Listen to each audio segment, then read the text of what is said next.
जून 1997, एक ऐसी रात जिसने मेरी जिंदगी बदल दी, एक ऐसी रात जिसके बारे में कोई सोच नहीं सकता, एक ऐसी रात जिस दिन अमावस थी। मेरे साथ जो हुआ शायद ही उस पर कोई भरोसा करे। मैं जिस हकीकत से रूबरू हुआ हूं शायद ही उसे कोई मानने को तैयार हो। उम्र में वो लड़की भले मुझसे बड़ी थी, पर हाँ, मैं उससे प्यार करता था। मैंने उसे बताया भी और उसे समझाने की कोशिश भी की, पर उसने मेरे प्यार का, मेरे इश्क का, मेरी मोहब्बत का जवाब नहीं दिया। उसके चेहरे पे हल्की सी मुस्कुराहट जरूर थी, पर उसने खुल के कुछ कहा नहीं और वो चुप रह गई।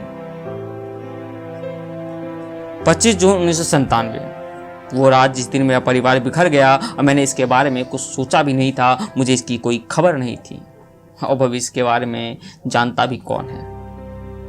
हमारा 3 जनों का छोटा और खुशी परिवार था। मैं, मेरी माँ और मेरी छोटी सी 12 साल की बहन। हम सब खुश थे। उन दिनों में अपने बिजनेस के पर्पज से लैंड की तलाश में इधर उधर लगा रहता था, क्योंकि रात अमावस की थी, इसलिए हमारा घर से बाहर निकलना साफ मना था। मैं अपने बिस्तर पे लेटा इन्हीं सब के बारे में सोचता जा रहा था कि तभी अचानक से मुझे याद आया कि उसी शहर में किसी कोने में दूर जाके हमारी एक पुरानी हवेली है, जहाँ पे पिछले कई वर्षों से किसी का आना जाना नहीं होता। उसके बारे में कई अफवाहें भी फैली हुई है कि वहाँ कोई आरोही नाम की लड़की ने आत्महत्या करके अपनी जान दे दी और उसकी रूह वहाँ के आसपास वालों को दिखी भी है। खैर, मैं इन सब चीज़ों को नहीं मानता। इन अमावस की रात, इन भूत प्रेत वाली बातों को खैर मैं नहीं मानता था।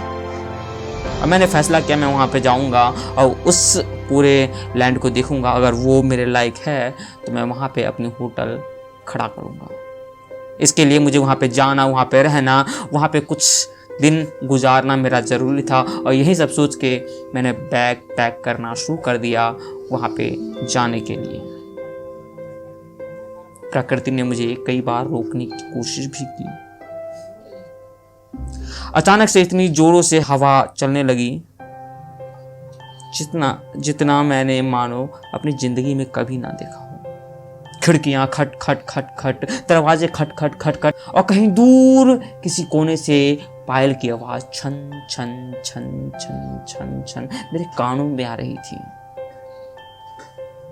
और उन्हीं हवाओं के बीच एक आवाज हल्की सी, भाग जाओ भाग जाओ भाग जाओ, मेरे कानों में गूंज रही थी। मुझे लगा मेरी छोटी सी 12 साल की बहन मुझे डराने की कोशिश कर रही है, वो कुछ शरारत कर रही है। और मैं इन सब बातों को इग्नोर करके बैग पैक किया और घर से अपने कमरे से बाहर निकला। माँ को बुलाया। मैंने माँ को कहा कि माँ, मैं अपनी पुरानी हवेली जा रहा हूँ, मुझे वहाँ पे लैंड, वहाँ पे होटल खड़ा करना है। उसके लिए मुझे वहाँ पे जाना, वहाँ पे रहना, उसके बारे में जानना जरूरी है। मेरी माँ के आंखों से हल्की सी आंसू की बूंद गिरी। मैं समझ गया वो क्या कहना चाह रही है। मैंने माँ को समझाने की बहुत कोशिश की, पर मेरी माँ ने मुझे समझाया कि बेटा, आज अमावस है, आज की रात कोई घर से भी बाहर नहीं जाता और तू उस हवेली जा रहा है जिसके बारे में कई अफवाह पहले से ही फैल चुकी है या फैल रही है। मैंने उन्हें समझाने की कोशिश की, खैर वो तो नहीं समझी और मैंने फैसला कर लिया कि 6-7 दिन में मैं वापस आ जाऊंगा। मैंने उन्हें बोला कि मैं 6-7 दिन में वापस आ जाऊंगा और मैंने बैग उठाया और घर के बाहर निकलने लग गया कि तभी दूर से भागती छोटे छोटे कदमों के साथ मेरी बहन ने आके मेरा पैर पकड़ लिया और मुझे बोला कि भैया नहीं, माँ रो रही है। सच में मेरा जाने का मन तो नहीं हो रहा था मेरा जाने का, पर क्योंकि मेरा जाना जरूरी था मेरी नज़र से, मैंने अपने राइट पॉकेट से 10 का नोट निकाला और उसके हाथ में देते हुए कहा, जा, मैं नहीं जाऊंगा, तो जाके खेल, इसका टॉफी खा ली।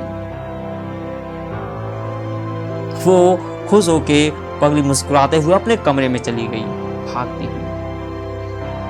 और मैं अपना बैग उठा के घर के बाहर निकल पड़ा। मैं अपनी डेस्टिनी और मैं अपने मंजिल की ओर बढ़ पड़ा।